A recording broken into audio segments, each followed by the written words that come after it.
Now, we're going to talk about transformations. I just want to remind you of what we covered the last class. By the way, please remember to post a comment with your name or alias and your day and time that your class meets.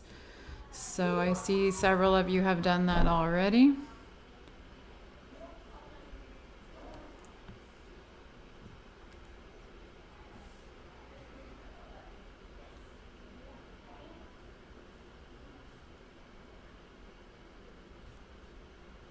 So on our last class session, we talked about the library of functions, the identity function, square root function, absolute value function, cube root function, and reciprocal function. And we went through the key points that I'd like you to graph for each one of those functions. For example, on the square function, let me zoom in a little bit here. The key points were 0, 0, 1, 1, and negative 1, 1. On the cube function, I always want you to graph 0, 0, 1, 1, and negative 1, negative 1. On the reciprocal function, I want you to graph the key points 1, 1, and negative 1, negative 1, and then the two asymptotes, x equals 0, y equals 0. On the square root function, 0, 0 is the terminal point for this function. It doesn't continue through that point, it ends there. And then we have 1, 1 and 4, 2. Remember, whenever you have a root, it's going to be a sideways looking function. Like this looks like half of a parabola sideways. The cube root, again, looks like the cube function except kind of turned on its side and flipped. This goes through 0, 0, 1, 1, and negative 1, negative 1. And then the absolute value function goes through the same three key points as the square function, but it's a sharp point at 0, 0 instead of a curve. So we have this V shape. Hold on one sec.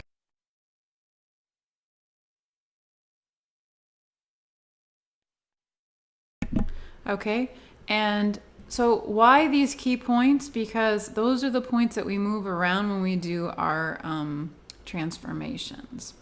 So sometimes when we do our transformations, I won't give you an equation at all. All I will give you is a graph like this one. And what we're going to do is to perform transformations on it without knowing the equation. And so the way that we do that is we represent this as y equals f of x. And I'll ask you to graph something like g of x equals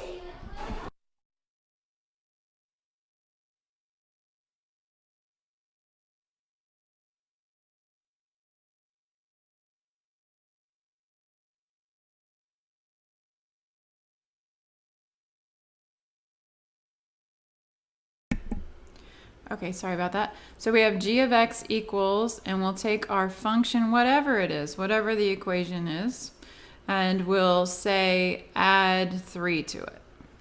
Okay? So just to remind you, when you add a number to a function and it's on the outer part of the function, remember we talked about the outer and the inner. So this is on the outer part of the function because it's not inside the parentheses. When you do that, it's always going to affect the y coordinate. In this case, it's going to affect each y coordinate by adding 3 to it, which has the effect of moving it up 3 units in this case.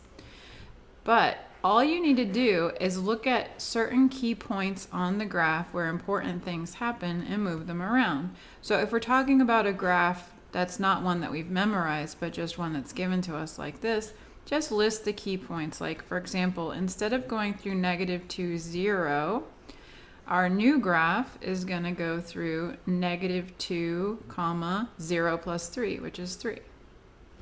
Another important point on this graph is 0, 3, right? Because it turns around at that point. So we want to see where that goes, where we have that sharp point there. So we're going to add 3 to the y coordinates. We'll have to go to 0, 6. Another important point on the function f appears to be 2, 0. So on the new function g, we're going to add 3 to the y coordinate and we'll have 2, 3. And another important point down here looks like the point 4, negative 3. So we're going to take that point 4, negative 3 and we're going to add 3 to the y coordinate, and that's going to put us at 4, 0. And the last point on this graph that we're going to consider is the point 6, 0. That's going to move to 6, 3 when we add 3 to the y coordinate. Now every time we add 3 to the y coordinate on the graph, that's going to have the effect of moving it up, right? 3 units. So for example, we had negative 2, 3. That's going to be here. And we have 0, 6. That's going to be here. See how it's 3 units above where it was before? And 2, 3 is going to be here.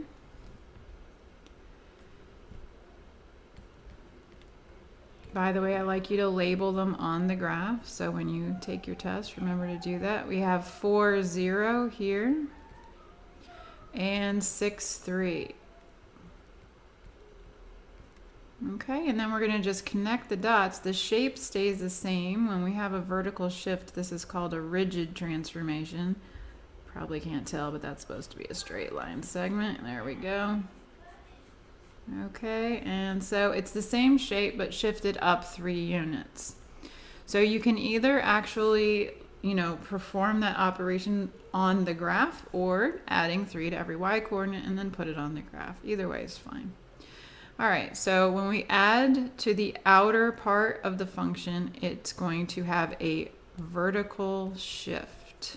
Also, if we subtract, it would just shift downwards, right? Another type of transformation we talked about would be if I wanted to graph, say, g of x equals f of, and I said x minus 1. Okay, so I'm going to erase the graph that I have here. Remember, this is being recorded, so if you want to look back at it, you can. But I'm going to erase that graph and say, what happens when I perform the operation of subtraction on the inside, the inner part of the function? Let me say inner. And if you recall from class, the effect that would have would be on the x coordinate.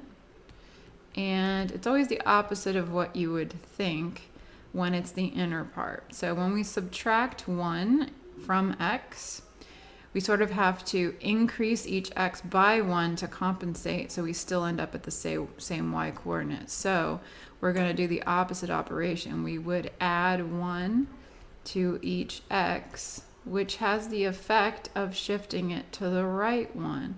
So we would, instead of being at negative 2, 0, for example, our graph would be at negative 1, 0. Instead of being at 0, 3, it would be at 1, 3. Instead of being at 2, 0, it'd be at 3, 0, and so on. Everything's going to shift just 1 unit to the right when we increase each x coordinate by 1 but keep the y coordinate the same. So our graph would be shifted horizontally. This is a horizontal shift. Okay, and again, if you were doing this on the test, I would want you to label where your new coordinates ended up. So I'd actually want to see the coordinates next to each point. All right, so vertical shift, horizontal shift. I'm going to erase these points here.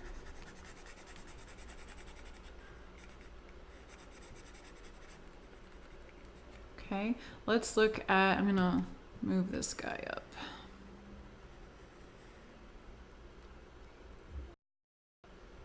Oops, missed him. There we go. Okay, now we're going to look at another type of transformation that we already talked about. I'm reviewing these because we're going to put them all together in different combinations, so I want to make sure everybody remembers how to get each one. So adding to the outside of the function, we're going to get a vertical shift, add or subtract really. subtract or add to the inside of the function, you're going to get a horizontal shift. Another type of transformation we did was where we actually negated the outside of the function. Again, if the negation is on the outer part of the function, it's going to affect the y coordinate. How is it going to affect it? It's going to negate it in this case. It's going to take the opposite. Okay, so what's going to happen when we take every positive y and change it to a negative y is that it's going to flip over the x-axis. So this is what's called a vertical reflection. Okay, so for example, anything that's got a 0 y value is going to stay the same. So on our graph here, all these points on the x-axis, they're going to stay right where they are. But for example, the point 0,3, we're changing the y value to -3, so it flipped down this way. And the point 4, -3, we're changing the y value to a positive, so it flip up this way. So you end up getting a reflection of the original graph over the x-axis. Okay, so it looks something like this. A vertical reflection when you have a negative outside or out front of the function. All right, what if you had a negative inside the function? You might have guessed that if you had f of -x, you're replacing each x with a negative x, so you're going to reflect over the y-axis or get a horizontal reflection. In other words, take a look at that. So we have a horizontal reflection.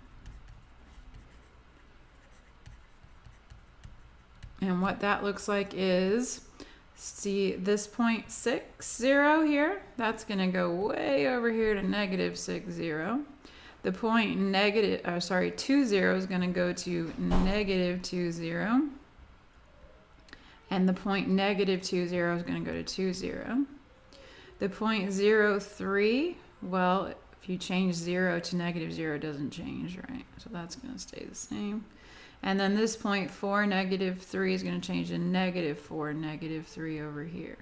So we're going to get a reflection over the y-axis, and our new graph is going to look like the mirror image of the original graph. Messy, sorry. Okay, so negative inside the parentheses, you get a horizontal reflection. And then the last thing that we did was a stretch or compress, which happens when we multiply the function by a value. So let's say I wanted to stretch g of x. By the way, let me check to see if you guys have posted any questions in the chat. Let's see here. So far, so good. You can always post questions in the chat if you want to, or you can even Skype a question to me if you have one. Okay, so another thing we can do, as I was saying, is you can stretch the function out by multiplying it by a value greater than 1. So for example, we could have g of x equal 2 times the original function f of x. Again, since the 2 is on the outside of the function, the outer part affects the y-coordinate, you'd be doubling every y value. So 2 times every y. So this gives us a stretch away from the x-axis. So for example, well, when you multiply every y value by 2, the ones that already have 0 for y, they're not going anywhere because 0 times 2 is still 0. But, for example, the point 0,3 becomes 0,6, and the point 4, -3 becomes 4, -6. So we get the effect of stretching the graph away from the x-axis. So it looks kind of like this. Oop, gotta move that guy. It's hard to draw straight lines on here. Okay. Oops. Okay, so we get the same shape, this kind of squiggle, the zigzag, but it's stretched away from the x-axis. And then something we didn't get a chance to talk about in class is, oh, and what we also mentioned that if that had been instead of a 2, like a half, you would compress it closer to the x-axis. What we didn't get to talk about was what happens if we multiply inside the function. So what if we wanted to graph g of x equals f of 2x? Okay, so just like before, when we had the subtraction here inside the parentheses, it ended up adding to the x-coordinate. If you multiply inside the parentheses, the inner part of the function, it's going to affect the x-coordinate in the sense that we're going to have to double or take half of each x-coordinate rather, in order that when we plug the x value in, we still get out the same y value as before. So it does the opposite of what you would think. So you're going to take half of each x, or divide x by 2, however you want to think about it. All right, so if we take f of 2x, we're going to get something that's half as tall as the original. It's going to be compressed. Oops, sorry, thinking vertical. This is a horizontal, my mistake.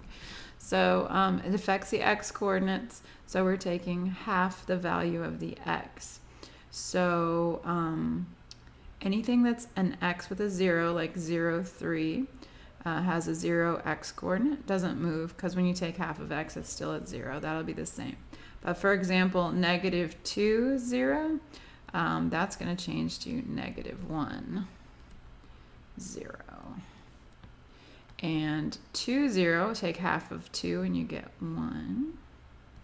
Oops. And 4, -3 is going to move to 2, -3. And 6, 0 is going to be way over here at 3, 0. So what happens is we get squished closer to the y-axis. A horizontal compression is what that's called.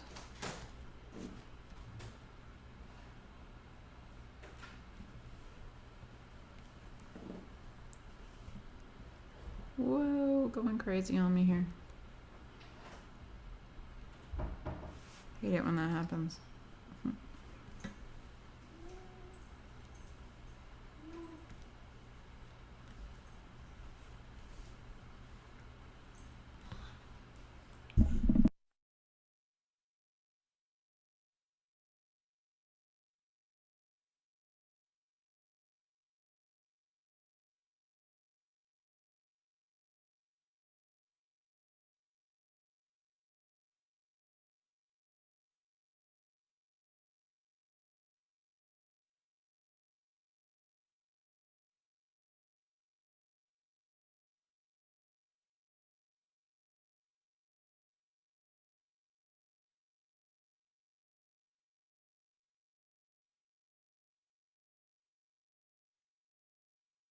Sorry guys, I'm having trouble drawing here. Hold on.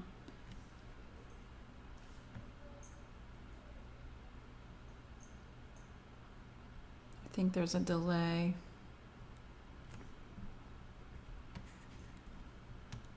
Let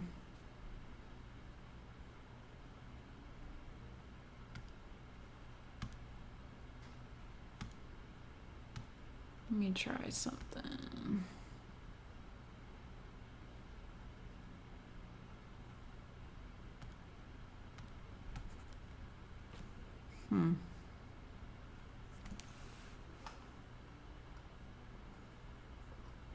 Well, that's working.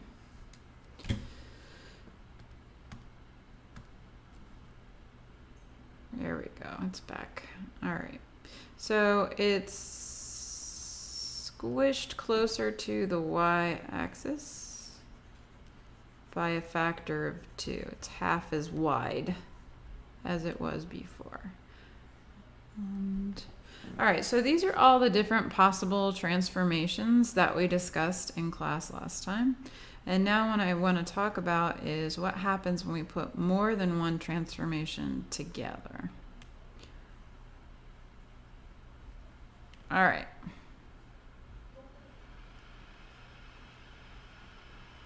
So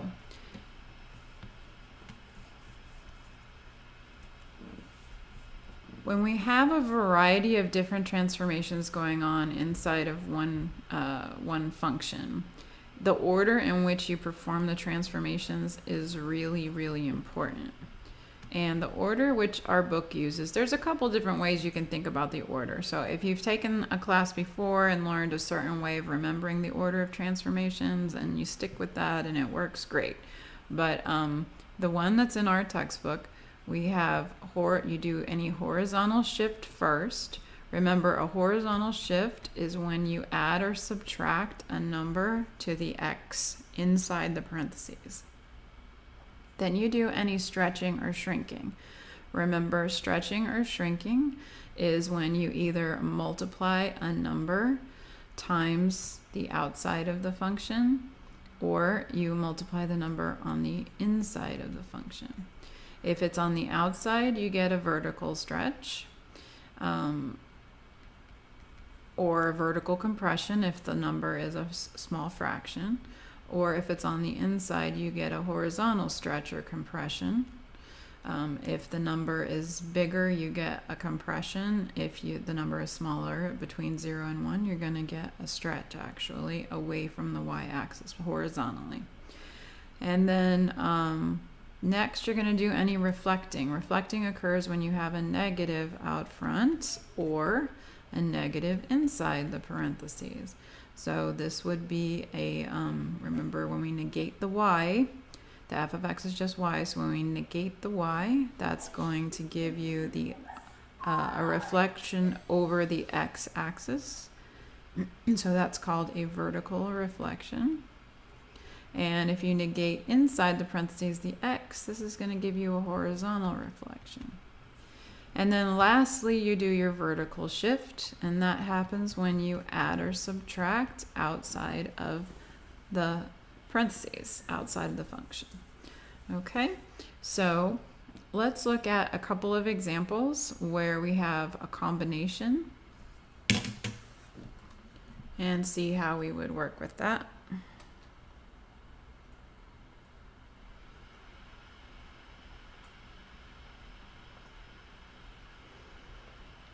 Just so we remember. Okay, so combinations of transformations. I've got my little cheat sheet here so we can remember what to do first and second and so on. All right, let's go ahead and look at an example where we're actually given the equation of the function. So, and it'll be something that has a parent function from our library of functions. So for example, what if I asked you to graph f of x equals 2 times x plus 1 squared? Okay, so the first thing you would have to do, since I'm not just giving you the graph, but I'm giving you the equation and expect you to know the parent function, the first thing you would need to do is to identify which parent function from our library of functions. So the key here is the square, right? So if I look at my list of functions from my library of functions, we know that it must be a variation on this function, x squared. And remember that we have 3 key points that we're always going to use for x squared. We're going to have 0, 0, 1, 1, and negative 1, 1. And we're going to want to see what happens to these 3 key points. Okay, so now that I know that I'm going to use the parent function x squared, and that I'm going to be interested to see what happens to 0, 0, 1, 1, and negative 1, 1. Oops. Okay, now I'm going to identify what types of transformations I have. I have 2 differences between this function and just x squared, right? First of all, I'm adding 1 inside of the parentheses, and also I'm multiplying by 2 on the outside of the parentheses. So you have to know what kind of a transformation what kind of an effect that's going to have. We know that anything that happens on the inner part of the function is going to affect the x coordinate, and it's going to do so in the opposite of the way that you would expect. So in this case, since it's plus 1, you're actually going to subtract 1 from each x coordinate. That's supposed to be minus 1 from each x. Okay, and then whenever something happens on the outside of the function, that affects the y coordinates. And in this case, it's going to multiply 2 times each y, which is going to have the effect of stretching it. So this one over here, the subtracting 1 is going to affect, it's going to give us a horizontal shift. And doubling each y coordinate, what kind of effect is that going to have? So that's going to stretch the function vertically, right? Vertical stretch. All right, so let's come back over here and see what we've got is a horizontal shift and a vertical stretch. So that is number 1 and number 2. So we're gonna shift horizontally first, and then we're going to do our stretch or shrinking. All right, so let's start by performing our horizontal shift, which is subtracting 1 from each x. So when we shift x squared horizontally, we end up at -1, 0, and we end up at subtracting 1 from 1, we're going to get 0, 1, and subtracting 1 from -1 is going to give us -2, 1. All right, let's go ahead and plot that to see where we are. This is just the first step, horizontal shift, affecting the x coordinate. Okay, so we are at, so far, -1, 0, 0, 1, and -2, 1. Let me zoom in a little bit more.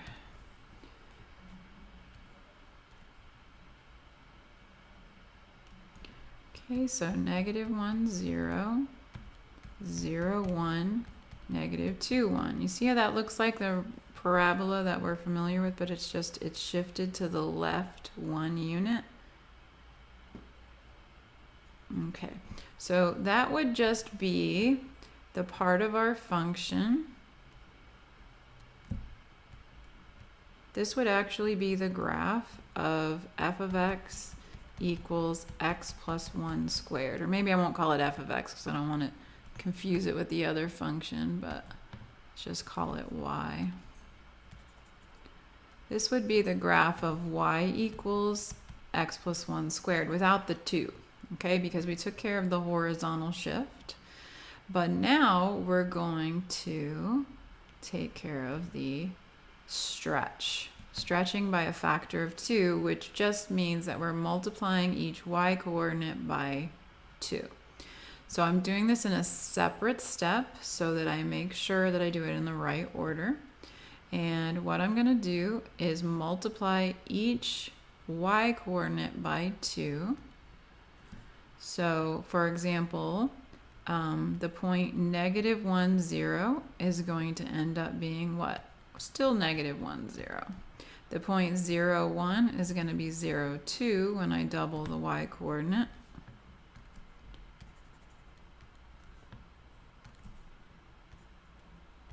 Zero, 2. And the point -2, 1 is going to be -2, 2. So let's go ahead and plot those points. -1, 0 stays the same, it doesn't stretch. But 0, 1 is going to become 0, 2. Doubling the y coordinate. It hates it when I drop dots on here. Sorry. Let's make it an x instead. 0, 2. And then -2, 2. And so we get this graph here. Oop, it's a little crooked, sorry. It's supposed to be a nice smooth round curve, let's all pretend. All right. Okay, so you notice that it looks kind of skinnier But really what the way we're thinking of it is as a vertical stretch. So it's getting further away from the x-axis. So this graph in blue, that's our f of x. Make sure that when you're graphing on the test, if you don't have, two different colors, you might want to make one of them dotted and one of them solid, something to indicate what is the final graph labeled as f. Okay? So that's what I mean by performing it in this particular order. Because in some cases, depending on the combination of transformations, if you perform it in the wrong order, you'll end up with the wrong graph. But I want to reassure you that you can always check. Because if you got it right, these final points, which the final points on the graph we had were -1, 0, 0, 2, and -2, 2, those final points should satisfy the equation f of x equals 2 times x plus squared. So let's just check. For example, if I plug in -1 to f, I should get 0. Let's see, -1 plus 1 squared. So we get 2 times 0 squared equals 0. So yeah, it should go through the point -1, 0. I can 3 of the points if I want to. So 0, 2 is another one. If I plug in 0, I should get 2. Let's see. F of 0 equals 2 times 0 plus 1 squared. It's 2 times 1, which is 2. So that worked as well. And lastly, I should get -2, 2 should also be a point on the graph. So let's see, we have f of -2, 2 times -2 plus 1 squared. It's going to be 2 times 1, which is 2. Okay, so that one worked as well. So in the end, after you do several transformations, if you're not quite confident, you can still just plug in those values. So why do we need to specifically move these key points? Well, because those are where important changes happen in the function. So if we just randomly graphed points, we might get a part of the function that's off to the side here that maybe looks like a line. We don't actually get the important part, which is the part where it turns around. We need to be able to see the shape of the function. Okay, let's see. I'm gonna check if we have any questions. No questions so far. Okay.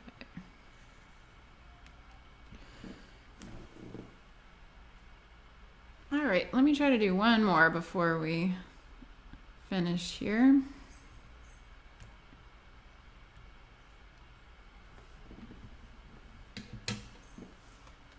I'm going to copy down my cheat sheet. Keep that with you until you memorize it.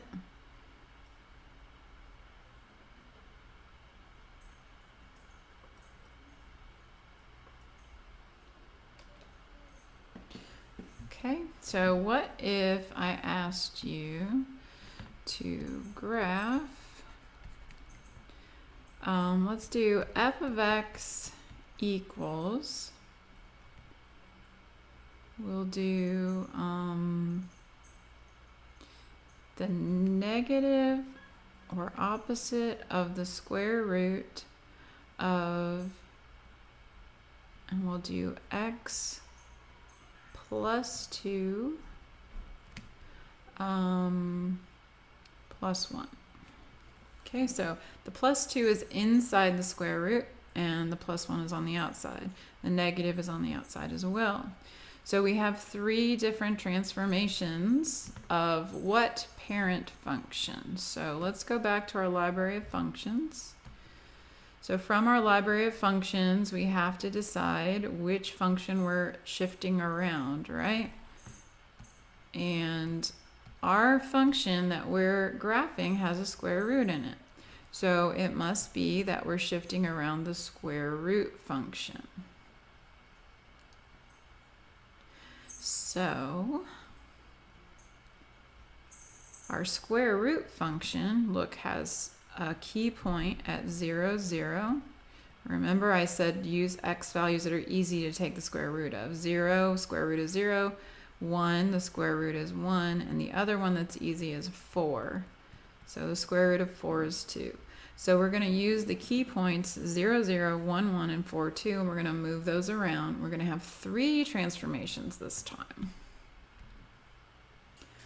Okay, so we're going to use the parent function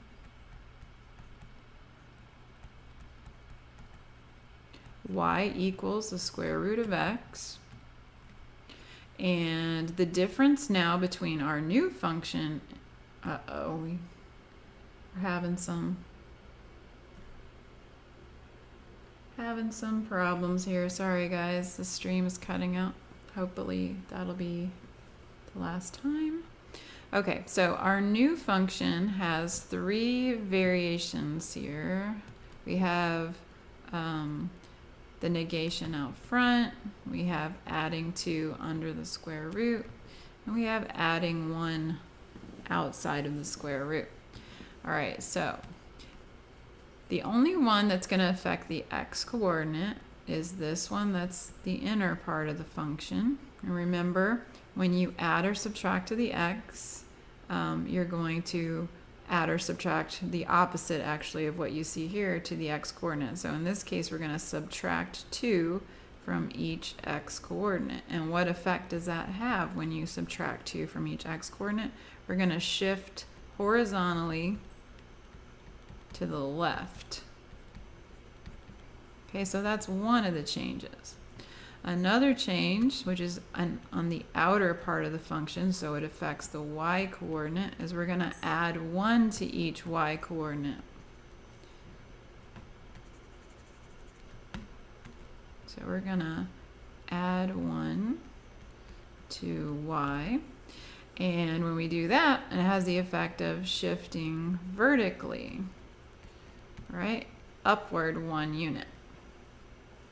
And then over here, the negation, again, is on the outer part of the function. And so it's going to negate the y coordinate. It affects the y coordinate by negating it. So we're going to take the opposite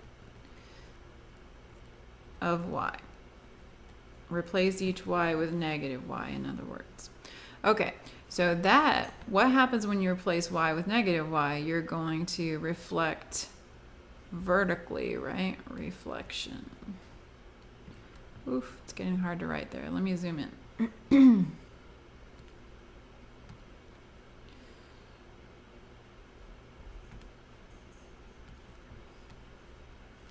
So we have a vertical reflection when we change the sign of every y.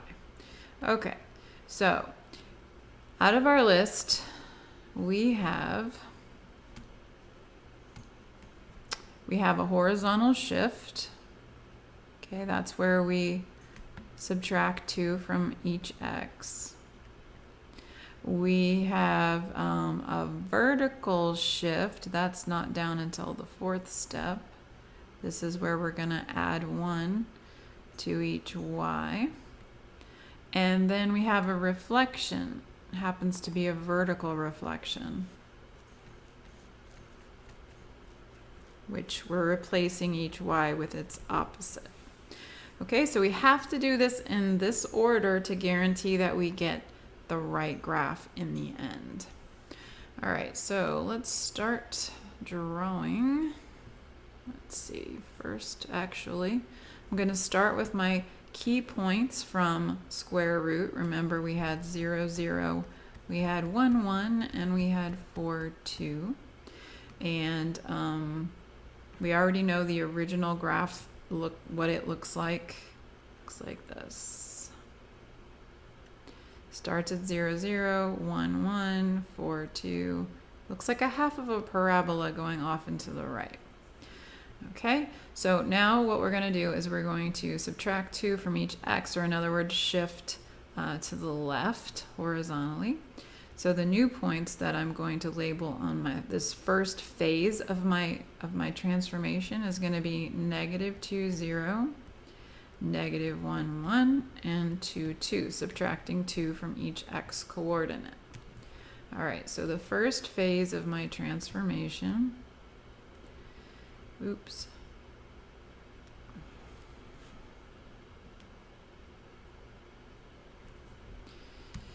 The first phase of my transformation, we're going to plot -2, 0, -1, 1, and 2, 2. So you see it looks just like my original graph, but shifted 2 units to the left. I'm going to label these right on the graph, and that's how I want you to do it on the test, okay? All right, so we did our horizontal shift to the left. The next thing we need to do is the reflection. There, we would have done stretching or shrinking if there was any, but there's not. So now we're going to do the reflecting. So remember what kind of reflection we had here? It was a vertical reflection because the negative's outside of the function, outside of the square root. We're replacing every y with its opposite. Now, -2, 0, that guy, the opposite of 0 is still 0. So for that one, we're just going to have -2, 0 again. That one's not going to move. But -1, 1 is instead going to become -1, -1. And 2, 2 is going to become 2, -2, replacing each y with its opposite. So we still have -2, 0 there, but we're moving to -1, -1, and 2, -2. Okay, so that has the effect of reflecting that function over the y-axis, and it looks like this now. Okay. By the way, the equation of this one would have been the same as the square root of x, but just adding 1 inside. And what we've just gotten here is we've done the second transformation, which was the reflection. So that would be the same as this guy here. All right, but we still need to do the last phase, which is what I highlighted in blue up there, the adding the 1. The adding the 1 to every y is a vertical shift. That's the fourth step in our order of transformations there. And we have to add 1 to every y coordinate. Because it's outside the function, it affects the y.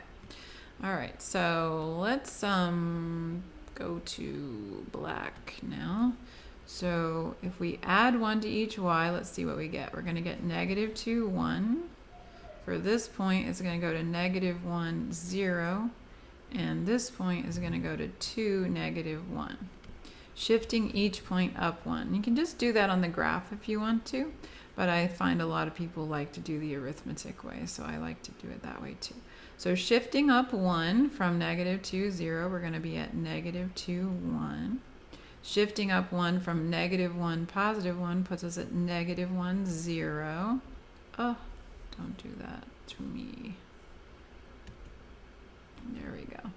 -1, 0 is about there. Maybe zoom in a little bit.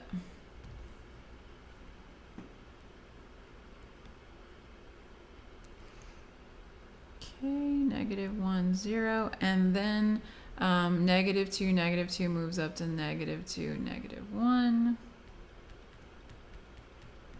Okay, so this is the same as this green graph, but shifted up 1 unit. So it still has the same shape, just shifted up. All right, so this is our actual function, f of x equals -square-root of x. Ooh, I put +1 under there, and that should have been a +2.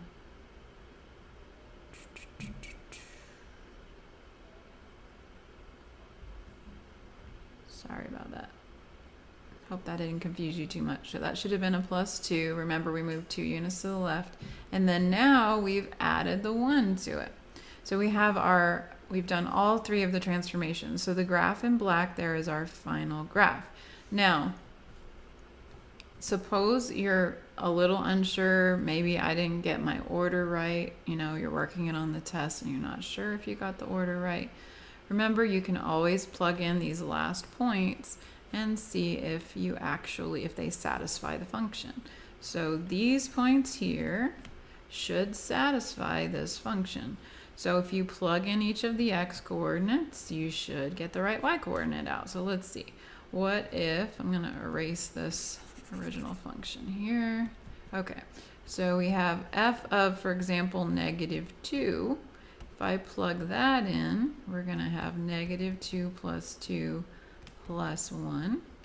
So that's going to be 0 plus 1 is 1. And you can see we did have 1 was our y value, so that's good. All right, and let's plug in the next x, which was -1. So that would give us negative of -1 plus 2 plus 1. So that's going to be the opposite of square root of 1 plus 1. This is going to give us 0, which is what we had here. Okay, and then lastly, 2 -1 is supposed to be on there. So plugging in 2, we should get -1. Do we? Let's see. Negative square root 2 plus 2 plus 1. It's going to be the opposite of the square root of 4. So -2 plus 1, which gives us -1, just like we were supposed to have. Okay, so it looks like that we did our order of our transformations correctly, and that actually is the shape of the function. So I hope you guys found this helpful. I don't want you to worry that every single graph on the test is going to be like this one. No. This would be, the hardest possible function that I would expect you to graph. So it's not like every single one's going to be like this. This is kind of the culmination of all the transformations. So, but what is important is that you learn your library of functions and that you learn what effect each type of transformation has on a graph. So for the most part, you're going to just have like one transformation. I'll have questions where you have to identify which function is which, and I'll have questions where you're given maybe f of x equals absolute value of x minus 2, something like that. Some of them you will just identify the graph from a multiple choice, but there will be one or two where you're going to have to actually graph it on paper. So do be prepared for that. You'll be allowed to bring in graphing paper, by the way. So that's all for tonight. And if you have any questions, you can feel free to email me. Thank you for attending, and you'll get your bonus points. And those folks who are watching the video at home, you need to post, a recorded version, not the live version. They're going to need to post a quote as well from the video. So include your name, the days and times, and